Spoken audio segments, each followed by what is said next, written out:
Hi there. This is the story of the greedy Chief Nyamande who found out that his cronies had begged for forgiveness, believing he was to blame for the faults that followed. One woman stepped up to really show what the village was made of. No one believed until they saw it for themselves. I am the one who was left in case that there was a dispute, which is the case now. There is plenty for everyone, so why are people arguing? The born and unborn, the elderly and the young. It all enough, so why are we quarreling? Like, ring the bell and leave your comments below. In a remote village nestled between hills and golden fields that had long stopped yielding their bounty, a storm was brewing. The once prosperous village of Mubanda was now a shadow of itself, marred by hunger, scarcity, and whispers of betrayal. At the heart of the suffering stood Chief Nyamande, a towering figure with a belly full of feasting on stolen grain and eyes that gleamed with arrogance. The chief and his loyal cronies guarded their wealth fiercely, hoarding the boreholes and hoarding supplies intended for the entire village.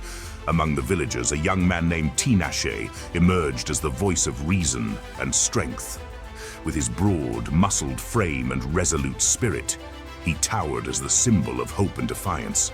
The sight of starving children and the emaciated elderly struck a deep chord within him, igniting an anger that could no longer be contained. Why should one man eat while the rest of us perish? Tinashe thundered at the gathering by the withering baobab tree. The crowd, once timid, now nodded in silent agreement, their eyes flicking between hope and fear. One fateful evening, when the sun dipped behind the hills, bathing the village in hues of blood and amber, Tinashe led a band of villagers to confront Chief Nyamande. They carried makeshift weapons, wooden sticks and rusted scythes, and their hearts pounded as they approached the chief's fortified compound. The chief stood waiting, flanked by his cronies, each armed and ready.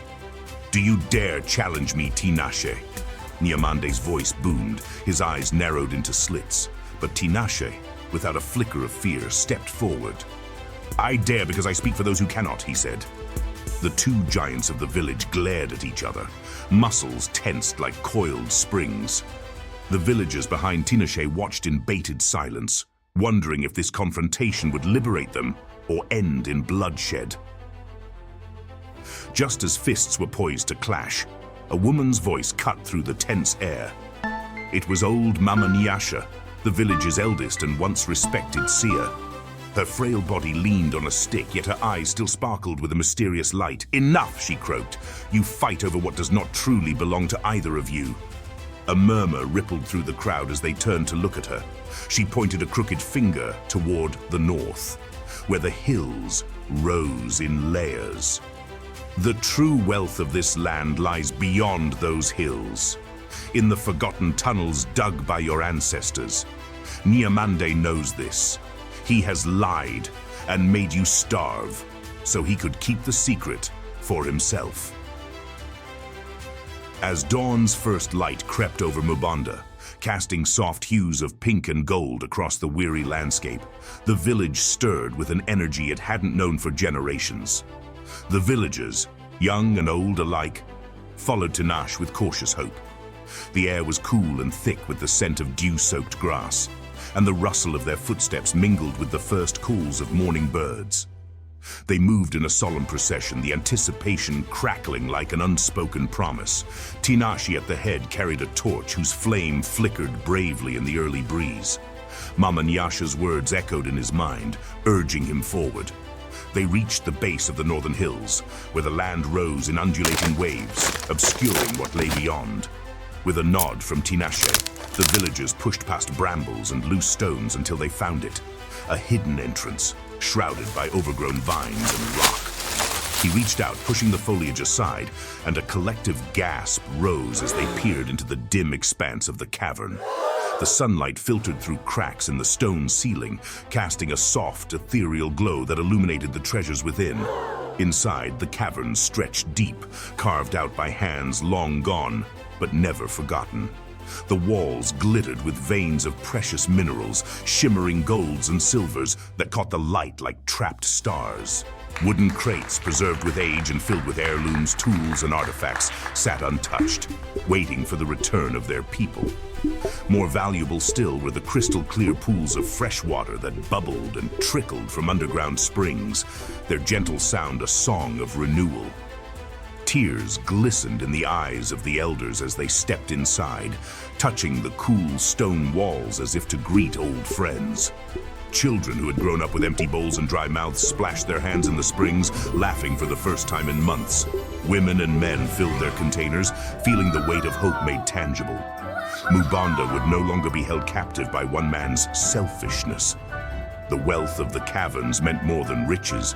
It was a beacon of resilience and shared prosperity. For the first time in a long while, the villagers looked at each other with smiles that spoke of a collective promise. Never again would they let one man's greed bind their fate. Tinashe stood at the heart of the cavern, surrounded by the murmurs of his people, their eyes reflecting both awe and gratitude. He took a deep breath and lifted his torch high, the flame illuminating his determined face. "We have found what was stolen from us, but we have also found each other," he declared, and with that Mubanda was reborn, not just in the wealth of ancient treasures, but in unity that ran deeper than any cavern vein. Stunned silence fell, followed by a flurry of whispers. Chief Nyamande's face paled, the sneer falling away to reveal genuine fear. "She lies," he shouted, but the tremor in his voice betrayed him. Tinashe seized the moment. "Is this true, Nyamande? Did you let your people suffer for greed?" Nyamande stumbled back, and the crowd surged forward with newfound resolve. The chief's cronies, seeing the tide turn, abandoned him one by one. The shift was almost palpable, like a storm cloud breaking to let the sun through. Chief Nyamande stood in the center of his compound, his once confident face now contorted in disbelief and panic. The crowd surged forward, a sea of determined faces illuminated by the flickering torches held aloft by trembling hands. The tension was thick, a living thing coiling around every person there. Behind Nyamande, his loyal cronies, each a man of imposing stature, began to falter. Their eyes darted from the villagers to Tinashe, then back to the chief, whose bravado now seemed paper-thin. The first to move was Kufa, the largest of them, his heavy jaw set in grim resignation. He glanced at Nyamande one last time, saw the fear twisting his mouth and stepped back, dropping his spear with a metallic clang that echoed in the tense silence. Like a signal, the other cronies followed. A collective hesitation ran through them before one by one they shifted on their feet, their postures drooping as if under an invisible weight. Chaka, who had always barked orders and cracked whips, now stood with a blank expression, his hands empty, useless at his sides. He exchanged a fleeting glance with Tinashe, whose eyes burned, not with vengeance but with purpose, and Chaka's shoulders slumped in silent surrender. Mutema, the wiry one known for his quick tongue, took a step back and stumbled, casting a desperate look around before melting into the shadows behind the compound. The last to abandon Nyamande was Rufaro, the chief's right hand, and once the most loyal. His hesitation was painful to watch as he clenched and unclenched his fists, jaw tight. But even he, seeing the tide of villagers pressing forward and hearing the unified chant of defiance rise, let out a sigh, as if exhaling years of misplaced loyalty. He tossed his shield to the ground and retreated with lowered eyes, his loyalty shattered by the weight of truth. Nyamande's eyes flitted from side to side, realizing his power had disintegrated in a matter of heartbeats. He stood alone now, with nothing but the night air as his ally. And it betrayed him with a cold chill that bit at his neck. The realization crept over his features, hollowing out his expression.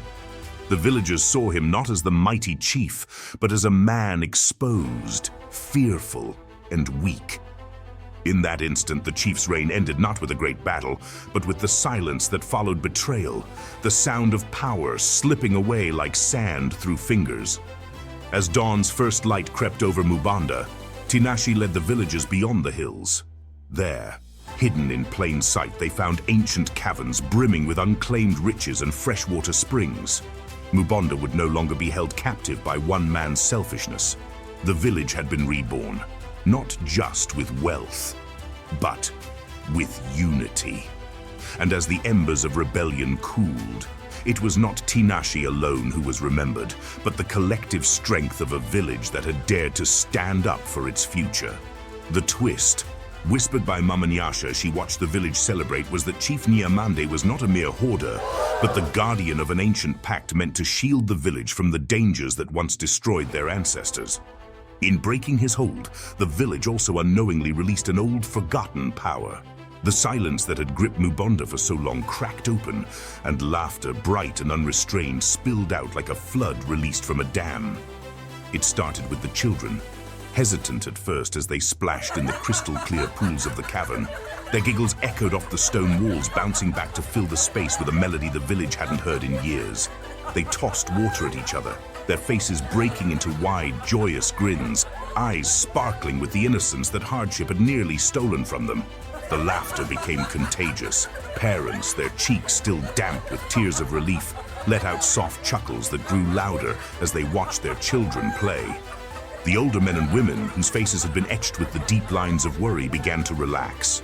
A few of the elders, emboldened by the scene, even joined in, splashing water and chuckling as they stumbled over their robes with playful abandon.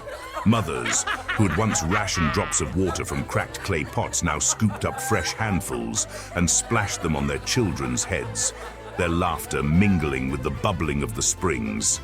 The young men, emboldened by a newfound lightness in their hearts, began a mock contest, skipping stones across the pools and shouting with glee whenever one made it across.